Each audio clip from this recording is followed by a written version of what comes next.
அந்த மக்களவையில ஜனநாயகம் பேசப்படுகிறதா, ஜனநாயகம் பின்பற்றப்படுகிறதா அப்படிங்கிறது ஒரு தேர்தல்லையே, அதாவது சபாநாயகர் தேர்தல்லையே நிரூபணம் ஆயிருக்கு. என்ன அப்படின்னா, கிட்டத்தட்ட 48 வருடங்களுக்கு பிறகு இந்திய மக்களவை வரலாற்றிலேயே சபாநாயகர் தேர்தல் நடைபெற்றது. அதாவது இந்தியா கூட்டணியில் இருக்கக்கூடிய அனைத்து கட்சி தலைவர்கள்ட்டையும் பேசியிருக்காங்க. நாங்கள் என்டிஏ கூட்டணி சார்பாக ஓம் பிர்லா அவர்களே மீண்டும் சபாநாயகராக நாங்கள் முன்னிறுத்துறோம். ஒருமனதாக எதிர்கட்சியில் இருக்கக்கூடிய அனைவரும் ஆதரவு தரணும் அப்படின்ற வேண்டுகோளை வச்சிருந்தாங்க. இதே வேண்டுகோளை இந்தியா கூட்டணி கட்சி தலைவர்கிட்ட வச்சிருந்தாங்க இல்லையா? அதே மாதிரி முதலமைச்சர் ஸ்டாலின் ஆகட்டும், இல்லை ராகுல் காந்தி எல்லாத்தையுமே வச்சிருக்காங்க. அப்போ ராகுல் காந்தி ஒரு நிபந்தனையை வச்சிருக்காரு. என்ன அப்படின்னா, மக்களவை ஆரம்பித்த பிறகு நடந்த ஒரு விஷயம் நாடே கவனிச்சது. என்ன அப்படின்னா, ஓம் பிர்லா அவர்கள் பெரும்பான்மையின் அடிப்படையில் அவர் வெற்றி பெற்றதாக அறிவிக்கப்பட்டது. அவர் சபாநாயகராக தேர்ந்தெடுக்கப்பட்டார். அந்த நிமிடமே அவர் பொறுப்பும் ஏற்றுக்கொண்டார். அந்த பொறுப்பேற்கும் போது பெரும்பான்மை பலத்தோடு 3வது முறையாக மீண்டும் பாஜக ஆட்சி அமைத்திருக்கிறது அப்படின்னு திரௌபதி முர்மு வாசிச்சாங்க உரைய. இதற்கு பலமான எதிர்ப்பு கிளம்பியது. இந்த முறை கூட்டணி ஆட்சி தான் அமைந்திருக்கிறது, பெரும்பான்மை கிடைக்கல பாஜகவிற்கு. ஆனா எப்படி இவங்க குடியரசுத் தலைவர் இதை உரையில வாசிக்கலாம் அப்படிங்கிற ஒரு பெரும் எதிர்ப்பு கிளம்பி இருக்கு. அப்பாவும் பொறுப்பேற்றதுல இருந்தே அவர் மீது அமைச்சர்களை பேச விட மாட்டேங்கிறாரு, அமைச்சர்களை பேச விடுங்க அப்படின்னு திமுக கூட்டணியில் இருக்கக்கூடிய அமைச்சர்கள் கூட பேசுறதையும் நம்ம பார்த்திருக்கோம் செய்தியின் வழியாக. இந்த முறை கூட அந்த விஷயம் நடந்திருந்துச்சு. நியூஸ் ஹவர்ஸ் தமிழ் நேயர்களுக்கு வணக்கம். மக்களவையில் அரசியல் சாசனம் ஒரு பக்கம், எமர்ஜென்சி ஒரு பக்கம், நீட் ஒரு பக்கம். தமிழக சட்டமன்றத்தில் கள்ளச்சாராய மரணங்கள் மிக பெரும் பேசுபொருளாகி இருக்கிறது. எதிர்கட்சியினரை இடைநீக்கம் செய்திருக்கிறார் சபாநாயகர். என்ன நடக்கிறது? ஜனநாயகம் மறுக்கப்படுகிறதா, மறைக்கப்படுகிறதா? பார்க்கலாம். அதாவது தமிழகத்தை சேர்ந்த எம்பிக்கள் மக்களவையில் பேசுகிறாங்க. பேசும்போது அடிக்கடி அவங்க சொல்லக்கூடிய விஷயம் என்ன அப்படின்னா, ஜனநாயகம் மறுக்கப்படுகிறது, எதிர்கட்சியினரை பேச விடுவதில் மைக்கை ஆஃப் பண்ணிடுறாங்க அப்படின்னு சொல்றாங்க. அதே விஷயம்தான் தமிழக சட்டமன்றத்திலையும் நடக்கிறது அப்படின்னு தமிழகத்தில் இருக்கக்கூடிய எதிர்கட்சிகள் சொல்றாங்க. என்ன நடக்குது அப்படின்னு பார்க்கலாம். அதாவது ஒரே நேரத்தில் மக்களவையும் கூடியிருக்கிறது, தமிழக சட்டமன்றமும் கூடியிருக்கிறது. அங்கும் விவாதம் நடக்கிறது, இங்கும் விவாதம் நடக்கிறது. முதல்ல நம்ம மக்களவையிலிருந்து பார்த்தலாம். மக்களவையில் பிரதமர் மோடி அவர்கள் மக்களவையின் முதல் நாள் உள்ள போகும்போதே செய்தியாளரை சந்திச்சுட்டு தான் போனாங்க. அப்ப பல்வேறு விஷயங்களை பேசியிருந்தாரு. அதுல முக்கியமா பேசின ஒரு விஷயம் தான் ஜனநாயகப்படி ஆரோக்கியமாக கொண்டு போகும் இந்த மக்களவையை அப்படின்லாம் பேசியிருந்தாரு. அது போக 25ஆம் தேதி, இந்த ஜூன் 25ஆம் தேதியை நம்ம கண்டிப்பா நினைவு கூறணும். ஏன் அப்படின்னா, அது எமர்ஜென்சி காலம். அந்த எமர்ஜென்சி காலத்துல மக்கள் எவ்வளோ இன்னல்களை சந்திச்சாங்க, எத்தனை பேர் சிறையில் இருந்தாங்க, எதிர்கட்சிகள் அனைவருமே சிறையில் அடைக்கப்பட்டாங்க. அது மாதிரியான ஒரு இருண்ட காலம் இனி வந்துடக்கூடாது அப்படிங்கிறத நம்ம நினைவில் வச்சுக்கணும் அப்படின்னு பேசிட்டு அவர் உள்ள போனாரு.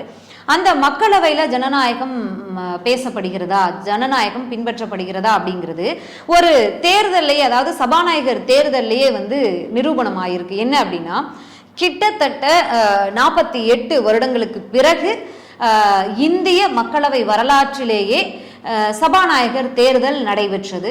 அது எப்படி நடந்துச்சு அப்படிங்கிறது நம்ம பின்னாடி பார்க்கலாம். அதுக்கு முன்னாடி இந்த தேர்தல் நடைபெற்றது ஏன் அப்படின்னு ஒரு கேள்வி வரும் இல்லையா? 1976ஆம் ஆண்டு கடைசியாக இந்திய மக்களவையில் சபாநாயகர் தேர்தல் நடத்தப்பட்டது.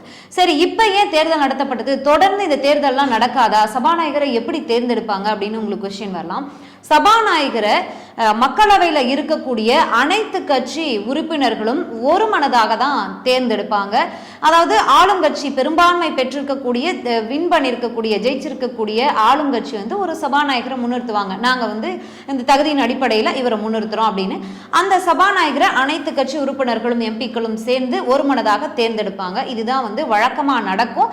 இதையும் மீறி எதிர்ப்புகள் கிளம்பும் போது தேர்தல் நடந்திருக்கிறது. இந்திய மக்களவை வரலாற்றில் 3 முறை நடந்திருக்கிறது. சரி, இந்த முறை ஏன் வந்துச்சு அப்படின்னா, ஓம் பிர்லா கடைசி, அதாவது பாஜகவினுடைய இந்த 10 ஆண்டுகால ஆட்சியில முதல் 5 ஆண்டு காலம் அதிமுகவை சேர்ந்த தம்பிதுரை துணை சபாநாயகராக சபாநாயகர் இருந்தார். அதே மாதிரி அடுத்த 5 ஆண்டுகள்ல ஓம் பிர்லா அவர்கள் தான், இப்போது இருக்கக்கூடிய இந்த ஓம் பிர்லா அவர்கள் தான் சபாநாயகராக இருந்தார். துணை சபாநாயகர் அப்படிங்கிற பொறுப்பு நிரப்பப்படவே இல்லை. இதுவே ஒரு மிக பெரும் ஜனநாயக உரிமை மீறல், மக்களவை மரபு மீறல், விதிமீறல். ஒருதலை பட்சமாக சபாநாயகர் நடந்து கொள்கிறார். குடியரசுத் தலைவரும் நடந்து கொள்கிறார் அப்படிங்கிற மாதிரியான பல்வேறு குற்றச்சாட்டுகளை முன்னாடியே முன் வச்சிருந்தாங்க. அப்படியே சபாநாயகர் பதவி கொடுத்தாலும் பாஜக வந்து தன்னுடைய கூட்டணி கட்சி சேர்ந்தவர்களுக்கு தான் அந்த துணை சபாநாயகர் பதவியை கொடுக்குறாங்க அப்படிங்கிற குற்றச்சாட்டுகளையும் வச்சிருந்தாங்க. எதிர்கட்சியினருக்கு தான் கொடுக்கணும் நியாயமா, மக்களவை மரபுப்படி. ஆனா அதை மீறுறாங்க. கேட்டா வந்து கூட்டணியில் இருக்கக்கூடிய கட்சியும் எதிர்கட்சி தானே, நாங்க தானே ஆளும் கட்சி அப்படின்னு சொல்றாங்க பாஜக. அப்படிங்கிறதுலாம் தொடர்ந்து பேசுபொருளாகி இருந்துச்சு. பல்வேறு நேரங்கள்ல பேசியிருக்காங்க அனைத்து ஊடகங்களையுமே. இப்போ இந்த விஷயம் ஓம் பிர்லா அவர்கள் பாஜக சார்பாக ஒருமனதாக நிறுத்தப்பட்டிருக்கிறார். இந்த ஓம் பிர்லா அவர்களை சபாநாயகராக முன்னிறுத்துவதற்கே பல நாட்கள் எடுத்துக்கொண்டது. ஏன் அப்படின்னா கூட்டணியில் இருக்கக்கூடிய சந்திரபாபு நாயுடு அவர்கள்கிட்டையும் நிதிஷ்குமார் அவர்கள்கிட்டையும் பேச்சுவார்த்தை தொடர்ந்து நடந்து கொண்டிருந்தது. ஏன் அப்படின்னா அவங்க சபாநாயகர் பதவியை எங்க கட்சியை சேர்ந்த ஒரு எம்பிக்கு கொடுக்கணும் அப்படிங்கிறது அவங்களுடைய வேண்டுகோளாக இருந்தது. இந்த போட்டியிலிருந்து நிதிஷ்குமார் விலகினாலும் சந்திரபாபு நாயுடு அவர்கள் தொடர்ந்து வந்து சபாநாயகர் பொறுப்பை எங்க கட்சியை சேர்ந்த ஒரு உறுப்பினருக்கு தான் கொடுக்கணும் அப்படிங்கிறதுல அவர் ரொம்ப அழுத்தமா இருந்தாரு. ஸோ அதனால ஒரு காலதாமதம், நீண்ட நெடிய காலதாமதம் எடுத்துக்கிச்சு இந்திய ஆட்சியில் சபாநாயகரை பொறுப்பில் அமர்த்துவதற்கு. ஒரு வழியாக முடிவு பண்ணி வரும்போது அன்று இரவு வரைக்கும் சந்திரபாபு நாயுடு அவர்கள்ட்ட பேசியிருக்காங்க. அடுத்த நாள் காலையிலிருந்து எதிர்த்தரப்பில் இருக்கக்கூடிய எதிர்கட்சியில் இருக்கக்கூடிய அனைத்து, அதாவது இந்தியா கூட்டணியில் இருக்கக்கூடிய அனைத்து கட்சி தலைவர்கள்ட்டையும் பேசியிருக்காங்க. நாங்க வந்து என்டிஏ கூட்டணி சார்பாக ஓம் பிர்லா அவர்களே மீண்டும் சபாநாயகராக நாங்க முன்னிறுத்துறோம். ஒருமனதாக எதிர்கட்சியில் இருக்கக்கூடிய அனைவரும் ஆதரவு தரணும் அப்படின்ற வேண்டுகோளை வச்சிருந்தாங்க. இதே வேண்டுகோளை இந்தியா கூட்டணி கட்சி தலைவர்கிட்ட வச்சிருந்தாங்க இல்லையா, அதே மாதிரி முதலமைச்சர் மு.க. ஸ்டாலின் ஆகட்டும், இல்ல ராகுல் காந்தி, எல்லாத்தையுமே வச்சிருக்காங்க. அப்ப ராகுல் காந்தி ஒரு நிபந்தனையை விதிச்சிருக்காரு. என்ன அப்படின்னா, கடந்த 5 ஆண்டுகள் இருந்த மாதிரி மக்களவை விதிமீறல் இனிமே நடைபெறக்கூடாது. எதிர்கட்சியை சேர்ந்த, அதாவது இந்தியா கூட்டணியை சேர்ந்த, இல்ல இந்தியா கூட்டணியில பெரும்பான்மை வைத்திருக்கக்கூடிய காங்கிரஸ் கட்சியை சேர்ந்த கோடிக்குன்னில் சுரேஷ் அவருக்கு வந்து இவ்வளவு தகுதிகள் இருக்கிறது. தொடர்ந்து அவர் எம்பியாக தேர்வாகி கொண்டிருக்கிறார் 8 ஆண்டுகளாக. அதனால அவருக்கு துணை சபாநாயகர் பதவியை தரணும் அப்படிங்கிறது ராகுல் காந்தி அவருடைய நிபந்தனையாக இருந்தது. அவர் வந்து இந்த முதல் நாள் மக்களவை கூட்டத்தொடரில் கலந்து கொள்வதற்கு முன்பாக தான் எதிர்கட்சி தலைவராகவும் தேர்ந்தெடுக்கப்பட்டிருந்தார். தொடர்ந்து அவருக்கு வாழ்த்துக்களும் குவிந்து கொண்டிருந்தது. இந்த நிலைமையில தான் எதிர்கட்சி தலைவர் யார் இனி ராகுல் காந்தி அப்படிங்கிற ஒரு நிலைமை இருக்கு. அதனாலதான் அவர்கிட்ட கேட்டிருந்தாங்க. சரி, இந்த நிலைமையில அந்த நிபந்தனை ஏத்துக்கிட்டாங்களா பாஜக அப்படின்னா, பாஜக சார்பாக ராஜ்நாத் சிங் தான் எதிர்கட்சி தலைவர்கள்ட்ட எல்லாம் பேசிட்டு இருந்தார். ஆனா நான் வந்து கட்சியில பேசிட்டு கலந்தாலோசித்துட்டு சொல்றேன் அப்படின்னு சொன்ன ராஜ்நாத் சிங் அதன் பிறகு ராகுல் காந்தியை தொடர்பு கொள்ளவே இல்லை அப்படிங்கிறது. இதை வந்து ராகுல் காந்தி அவர்களும் வெளியில சொல்றாரு செய்தியாளர்கள் கிட்ட. இதுதான் என்டிஏ கூட்டணியினுடைய பிரதமர் மோடியினுடைய பாஜகவினுடைய ஜனநாயக முறை. பாருங்க, ஒரு விஷயம் கேட்கறாங்க, வேண்டுகோள் நிபந்தனை ஒண்ணு வைக்கிறோம், அது ஆமா இல்லைன்னு ஒரு மதிச்சு கூட சொல்லல அப்படிங்கிறதுலாம் அவருடைய பேச்சினுடைய கருத்தாக இருந்தது. சரி, அவங்க எதுவுமே சொல்லாத பட்சத்துல இந்தியா கூட்டணி சார்பாக நாங்க கோடிக்குன்னில் சுரேஷை நிறுத்துறோம் அப்படின்னு சொல்லி ஒரு வேட்பாளரை அவங்களும் முன்னிறுத்திருந்தாங்க. இதற்கு இந்தியா கூட்டணியிலிருந்து எதிர்ப்பு கிளம்பி இருந்துச்சு. என்ன அப்படின்னா, திரிணாமுல் காங்கிரஸ் கட்சியை சேர்ந்த உறுப்பினர்கள் வந்து கூட்டணியில் இருக்கக்கூடிய எங்களை வந்து கலந்தாலோசிக்காம எப்படி வந்து ராகுல் காந்தி இப்படி வேட்பாளரை நிறுத்தலாம் அப்படிங்கிற ஒரு பிரச்சனையும் கிளம்பி இருந்தது. அதன் பிறகு அவங்க வந்து இந்த சபாநாயகர் தேர்தல் நடக்கும் நாள் காலையில வந்து எங்களுடைய ஆதரவு இந்தியா கூட்டணிக்கு உண்டு அப்படிங்கிற விஷயத்தையும் சொல்லியிருந்தாங்க. பட் வந்து இது எல்லாமே வந்து வாக்குச்சீட்டு முறைப்படி அந்த தேர்தல் நடைபெற்றிருந்தா வெளியில தெரிஞ்சிருக்கும். இந்தியா கூட்டணியில் இருக்கக்கூடிய உறுப்பினர்கள் வந்து இந்தியா கூட்டணி வேட்பாளருக்கு தான் ஆதரவு தெரிவிக்கிறாங்களா, இல்லை எத்தனை பேர் மனம் மாறுறாங்க அப்படிங்கிறது தெரிஞ்சிருக்கும். அதே மாதிரி என்டிஏ கூட்டணியில ஏற்கனவே பல அதிருப்திகள் இருக்கு. ஏன் அப்படின்னா, இந்த கூட்டணி அமையறதுக்கே சந்திரபாபு நாயுடு, நிதிஷ்குமார் அவர்களுடைய ஆதரவு தேவை அப்படிங்கும்போது அவங்களுடைய ஆதரவை பெற்ற பிறகு அவங்க கேட்ட முக்கியமான துறைகளை கொடுக்கல அப்படிங்கிற ஒரு கருத்தும் இருக்கும்போது இந்த சபாநாயகர் பொறுப்பும் கொடுக்கல அப்படிங்கிறனால அவங்களுக்கு ஒரு அதிருப்தி இருந்திருக்கும் இல்லையா.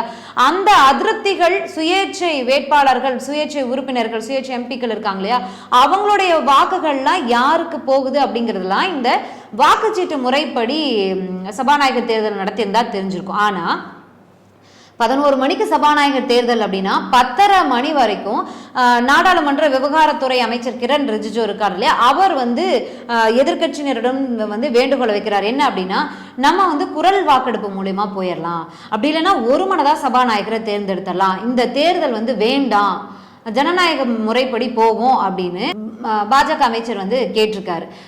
இது வந்து என்ன காட்டுது அப்படின்னா, பாஜகவில் அதாவது என்டிஏ கூட்டணியில் இருக்கக்கூடிய அதிருப்தியில் இருக்கக்கூடிய நபர்கள் வந்து இந்த வாக்குச்சீட்டு முறைப்படி வாக்களித்தால் அது எங்க வெளியில தெரிந்துருமோ அப்படிங்கிற ஒரு எண்ணமும் இருக்கிறது.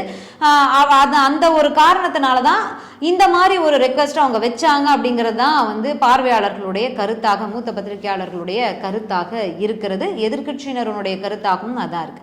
சரி, இந்த தேர்தலில் பெரும்பான்மை யாருக்கு இருக்கு அப்படின்னா என்டிஏ கூட்டணிக்கு தான் இருக்கு. அப்படி இருக்கும்போது நம்ம தோத்து 100% நம்ம தோக்க தான் செய்வோம் அப்படின்னு தெரிஞ்சும் ஏன் வந்து ராகுல் காந்தி கோடிக்குன்னில் சுரேஷை வேட்பாளராக அங்க நிறுத்தினாரு அப்படின்னா அதுதான் இந்த ஜனநாயகம் மறுக்கப்படுகிறது, எதிர்கட்சிகளுக்கு வாய்ப்பு அளிக்கப்படுவதில்லை. நாங்க துணை சபாநாயகர் பதவியை கேட்டிருந்தோம், இல்ல இடைக்கால சபாநாயகரா நியமிச்சிருந்தாங்க இல்லையா, அதுவே வந்து ஜனநாயக விதிமுறை மீறல் தான். கோடிக்குன்னில் சுரேஷ் தான் தகுதி வாய்ந்தவர், 8 முறை தொடர்ந்து தேர்ந்தெடுக்கப்பட்டிருக்கிறார் அவர் எம்பியாக. ஆனா 7 முறை தேர்ந்தெடுக்கப்பட்ட நபரை நீங்க இடைக்கால சபாநாயகரா நியமிக்கிறீங்க. அவர் பாஜக ஆதரவாளர், பாஜக உறுப்பினர், எம்பி அப்படிங்கிறதுனால இதுல இருந்தே தெரியலையா பிரதமர் மோடியோட ஜனநாயக மரபு எப்படி இருக்கு அப்படின்னு. இதெல்லாமே போயிட்டு இருக்கும்போது தான் மக்களவை ஆரம்பித்த பிறகு நடந்த ஒரு விஷயம் நாடே கவனிச்சது. என்ன அப்படின்னா ஓம் பிர்லா அவர்கள் வந்து பெரும்பான்மையின் அடிப்படையில் அவர் வந்து வெற்றி பெற்றதாக அறிவிக்கப்பட்டது. அவர் சபாநாயகராக தேர்ந்தெடுக்கப்பட்டார். அந்த நிமிடமே அவர் பொறுப்பும் ஏற்றுக்கொண்டார். அந்த பொறுப்பேற்கும் போது மக்களவையில் சபாநாயகர் பொறுப்பில் அமர்த்தப்படும் போது அதாவது பிரதமர் பிளஸ் எதிர்கட்சி தலைவர், ஆளும் கட்சி தலைவர், எதிர்கட்சி தலைவர் இணைந்து அவரை அழைத்து கொண்டு போய் அந்த பொறுப்புல அமர்த்தணும். அந்த விஷயத்தை இந்த 10 ஆண்டுகள்ல எதிர்கட்சி அப்படிங்கிற அந்தஸ்து காங்கிரசுக்கு கிடைக்காதனால இந்த முறை கிடைத்ததால எதிர்கட்சி தலைவராக ராகுல் காந்தி அமைந்ததன் பயனால ராகுல் காந்தியும் பிரதமர் மோடியும் சேர்ந்து ஓம் பிர்லாவை அழைத்து கொண்டு அந்த பதவியில அமர வச்சாங்க. இது வந்து ஒரு ஆரோக்கியமான விஷயமாக இருக்குது அப்படின்னு எல்லாருமே ஒரு உற்று நோக்கிற ஒரு விஷயமாக இருந்தது. அது வரைக்கும் அமைதியா போன மக்களவை அதன் பிறகு ஆரம்பித்து விட்டது பழையபடி. என்ன அப்படின்னா ஓம் பிர்லா அவர்களுக்கு வாழ்த்துக்களை சொன்ன எதிர்கட்சியை சேர்ந்த, குறிப்பாக தமிழகத்தை சேர்ந்த உறுப்பினர்கள், எம்பிக்கள் எல்லாமே அவருக்கு வாழ்த்து சொன்னதோட கடந்த காலத்தில் நீங்க பயணம் பண்ண மாதிரி ஆளுங்கட்சிக்கு ஆதரவாக ஜனநாயக விதி மீறல் படி நீங்க வந்து சபாநாயகராக இருந்துராதங்க, இந்த முறையாவது நியாயத்தின்படி நின்னுங்க, எதிர்கட்சியினருடைய குரல் வந்து மக்களுடைய குரல் தான், அவங்களுக்காக நாங்க கொடுக்குறோம், அதனால எங்களையும் சமமா நடத்துங்க அப்படின்னு ராகுல் காந்தியிலிருந்து இந்தியா கூட்டணியில் இருக்கக்கூடிய அனைத்து உறுப்பினர்களுமே முன் வச்சிருந்தாங்க. இதையெல்லாம் தாண்டி பேசுபொருள் ஆகியிருந்தது நம்ம எல்லாருமே செய்திகள் வழியாக பார்த்திருப்போம். அவங்க தாய்மொழியில வந்து பதவி ஏற்ப பண்ணி கொண்டாங்க, பதவி பிரமாணம் செய்து கொண்டாங்க. இது எல்லாமே பார்த்திருந்தோம். அதையும் தாண்டி சில புகழ்ச்சிகள் எல்லாமே வந்தது. அதெல்லாம் தேவையா அப்படிங்கிற ஒரு விமர்சனமும் எல்லாமே எழுந்திருக்கு. சரி, இப்ப என்ன விதிமீறல் என்ன அங்க நடந்துச்சு அப்படின்னா மக்களவையில அரசியலமைப்பு சாசனத்தை எடுத்துட்டு போய் ராகுல் காந்தியிலிருந்து இந்தியா கூட்டணியை சேர்ந்த எல்லாருமே பதவி பிரமாணம் செய்து கொண்டாங்க இல்லையா. பதவி பிரமாணத்தை பத்தி பேசுறதுக்கு ராகுல் காந்திக்கு என்ன தகுதி இருக்கு அப்படின்னு பிரதமர் மோடி அவர்கள் பேசியிருந்தார். அதையும் தாண்டி சபாநாயகராக பொறுப்பேற்ற உடனே ஓம் பிர்லா வந்து எமர்ஜென்சியை பத்தி பேசி ஒரு தீர்மானத்தை வந்து மக்களவையில நிறைவேற்றிருந்தார். இதற்கு கடும் அமளி ஏற்பட்டது, கடும் எதிர்ப்பு கிளம்பியது. இது ஒரு பக்கம் நடக்க, மறுநாள் வந்து குடியரசுத் தலைவர், இன்றைக்கு வந்து குடியரசுத் தலைவர் திரௌபதி முர்மு அவர்களுடைய உரை, இந்த உரையிலுமே வந்து எமர்ஜென்சி பீரியடை பத்தி பேசினாங்க. இதற்கும் எதிர்ப்பு எழுந்தது. அதையெல்லாம் தாண்டி பெரும்பான்மை பலத்தோடு 3வது முறையாக மீண்டும் வந்து பாஜக ஆட்சி அமைத்திருக்கிறது அப்படின்னு திரௌபதி முர்மு வாசிச்சாங்க உரைய. இதற்கு பலமான எதிர்ப்பு கிளம்பியது. இந்த முறை கூட்டணி ஆட்சி தான் அமைந்திருக்கிறது, பெரும்பான்மை கிடைக்கல பாஜகவிற்கு. ஆனா எப்படி இவங்க வந்து குடியரசுத் தலைவர் இதை வந்து உரையில வாசிக்கலாம் அப்படிங்கிற ஒரு பெரும் எதிர்ப்பு கிளம்பி இருக்கு. ஏன் இவங்க அப்படி வாசிச்சாங்க? இந்த 10 ஆண்டுகள்ல இந்த பாஜகனுடைய ஆட்சி செய்த சாதனையின் பயனாதான் மக்கள் 3வது முறையாக பாஜகவை தேர்ந்தெடுத்திருக்காங்க. மக்களுக்கு விவசாயிகளுக்கு தேவையான நற்பலன்கள், இளைஞர்களுக்கு தேவையான நற்பலன்கள், குறிப்பா பெண்களுக்கு இந்த பாஜக ஆட்சி அவ்வளவு பண்ணிருக்காங்க அப்படின்னு புகழ்ச்சிகளை தொடர்ந்து குடியரசுத் தலைவர் அடுக்கும் போது அங்க பல்வேறு எதிர்ப்புகள் கிளம்பியது. மணிப்பூர்னு கத்துனாங்க, நீட்னு கத்துனாங்க. அதே மாதிரி தர்மேந்திர பிரதான் கல்வித்துறை அமைச்சர் பதவி ஏற்கும் போதும் நீட்னு கோஷங்கள் எழும்புச்சு. பதவி ஏற்கும் இந்த விஷயத்துக்கு முன்னாடி நம்ம ஒரு விஷயத்தை வந்துட்டோம். என்ன அப்படின்னா விடுதலை சிறுத்தைகள் கட்சியின் தலைவர் தொல் திருமாவளவன் பதவி பிரமாணம் ஏற்ற பிறகு வாழ்த்து சொல்லும்போது, ஓம் பிர்லா அவர்களுக்கு வாழ்த்து சொல்லும்போது பேசிக்கொண்டே இருக்கும்போது அவர் சொன்னார், முன்னாடி நடந்த இந்த விஷயங்கள்லாம் நடக்காம நீங்க பார்த்துக்கணும், ஒருதலை பட்சமாக இல்லாம பார்த்துக்கணும், அந்த மாதிரி விஷயத்தையே பேசினார். அது போக அம்பேத்கர், காந்தி அவர்களின் படங்கள் அகற்றப்பட்டு விட்டது, பல தலைவர்களின் படங்கள் அகற்றப்பட்டு விட்டது, இதெல்லாம் கண்டிப்பா மக்களவையில இருக்கணும், இது ஜனநாயக விதிமுறை மீறல் மீறல் அப்படின்னு செங்கோல் எதுக்கு மக்களவையில் அப்படின்னு பேசினாரு. அவர் பேசும்போது மைக் ஆஃப் செய்யப்பட்டது. ஸோ 2 முறை பெரும்பான்மை பலத்தோடு பாஜக ஆட்சி அமைத்தது. இந்த முறை கூட்டணி ஆட்சி என்றாலும் பாஜக சர்வாதிகாரத்தனத்தோடு நடந்து கொள்கிறது, எதிர்கட்சிகளை பேச விடாமல் முடக்குகிறது, ஜனநாயகத்தை பின்பற்றுவது இல்லை. பாஜக இந்த முறையும் 3.0 மாதிரி தான் நடந்துக்குது அப்படிங்கிற விமர்சனங்கள் தான் எழுந்திருக்கு. சரி, இது ஒரு புறம் இருக்க, இங்க தமிழக சட்டமன்றத்தில் கள்ளச்சாராய மரணங்கள், இந்த மரணத்தை பத்தி பேசுவதற்கு எதிர்கட்சிகள் நேரம் கேட்கும்போது சபாநாயகர் அதை ஒதுக்குவதில்லை. சபாநாயகருக்கு உரித்த விதிமுறைகளை பின்பற்ற மாற்றாரு. சபாநாயகருக்கான விதிமுறைகளை பின்பற்றுவதில்லை. சபாநாயகரே ரொம்ப அதிக நேரம் பேசுகிறாரு, அமைச்சர்களை பேச விடுவதில்லை. இங்கேயே ஜனநாயகம் இல்லை, இவங்க என்ன மக்களவையில ஜனநாயகம் இல்லைன்னு இவங்க என்ன பேசிட்டு இருக்காங்க, இவங்களுக்கு என்ன தகுதி இருக்கு? தொடர்ந்து 63 உயிர்கள் பலியாயிருக்கு, இதை பத்தி விவாதம் நடத்த வேண்டாமா? எதிர்கட்சியின் குரல் மக்கள் குரல் தானே, ஏன் பேச விட மாட்டேங்கிறாங்க? ஏன் எதிர்கட்சிகளை சேர்ந்த உறுப்பினர்களை இடைநீக்கம் செய்யறாங்க? சர்வாதிகாரத்தனத்தோட முதலமைச்சர் நடந்து கொள்கிறார். எதிர்கட்சிகளை வெளியில் அனுப்பிட்டு தான் முதலமைச்சர் உரை இருக்கணும் அப்படின்னு அதற்காகவே இவங்களை வெளியில அனுப்புறாங்க, குண்டுக்கட்டாக தூக்கிட்டு போய் வெளியில அனுப்புறாங்க. இது முற்றிலும் ஜனநாயக விதிமுறை மீறல் அப்படின்னு அதிமுக கூட்டணி கட்சிகள் சேர்ந்து உண்ணாவிரத போராட்டத்தையும் இன்றைக்கு கையில் எடுத்திருந்தாங்க. இந்த விஷயம்லாம் நடந்துகிட்டு இருக்கு. இந்த கள்ளச்சாராய மரணம் அப்படிங்கிறது தமிழகத்தை எங்கு கொண்டு போய் விட போகுது? இன்னும் ஆளுகின்ற திமுக அரசிற்கு எவ்வளவு நெருக்கடிகள் தரப்போகிறது? இந்த விஷயத்த முதலமைச்சர் எப்படி கையாள போகிறாரு? சபாநாயகராக அப்பாவு பொறுப்பேற்றதிலிருந்தே அவர் மீது அமைச்சர்களை பேச விட மாட்டேங்கிறாரு, அமைச்சர்களை பேச விடுங்க அப்படின்னு திமுக கூட்டணியில் இருக்கக்கூடிய அமைச்சர்கள் கூட பேசுறதையும் நம்ம பார்த்திருக்கோம் செய்தியின் வழியாக. இந்த முறை கூட அந்த விஷயம் நடந்திருந்துச்சு. சட்டமன்றத்தில் தமிழக வாழ்வுரிமை கட்சி தலைவர் வேல்முருகன் அவர் பேசும்போது கூட இன்ட்ராக்ட் பண்ணிட்டே இருந்தாரு, போதும் போதும் அப்படின்னு சொல்லும்போது அவர் கோபப்பட்டதை எல்லாமே பார்க்க முடிஞ்சுது. ஸோ இந்த விஷயத்துக்கெல்லாம் முற்றுப்புள்ளி வருமா அப்படிங்கிறத பொறுத்து இருந்து பார்க்கலாம். நன்றி.